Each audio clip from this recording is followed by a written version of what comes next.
আজকে ভিডিওটা হলো সমস্ত উডবি ব্রাইডসমেড এবং ওয়েডিং গেস্টের সামনে পড়ছে ভয়ঙ্কর গরম। তার মধ্যে অনেকের বিয়ের ডেট অলরেডি ফিক্স হয়েও গেছে। তাহলে সেই সিজলিং হট সিজনে নিজেদের মেকআপটাকে কীভাবে লং লাস্টিং করবে সেজন্য রইল তোমাদের জন্য কিছু ছোট্ট টিপস নাম্বার 1, প্রচুর পরিমাণে জল খেতে হবে। যদি হাই প্রেশারের ইস্যু না থাকে তাহলে ওআরএস খেতে পারো, বা হাইড্রেট থাকার জন্য ডিটক্স ওয়াটার বা ডাবের জল খেতে পারো।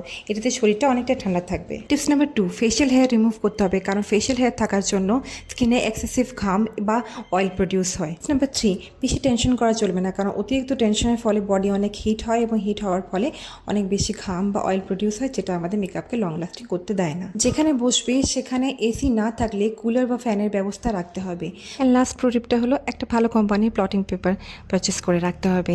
যখনই ঘাম বা অয়েল প্রডিউস হবে তখন ওই জায়গায় লাইটলি যদি প্লটিং পেপারটাকে ড্যাব করে নাও তাহলে ঘামটাও মুছে যাবে এবং মেকআপটাও অ্যাজ ইট ইজ থাকবে। টিপসগুলো যদি তোমরা ফলো করো তাহলে মেকআপ করার পর কোনো ইস্যু আসবে না, মেকআপ সুন্দরভাবে লং লাস্টিং হবে।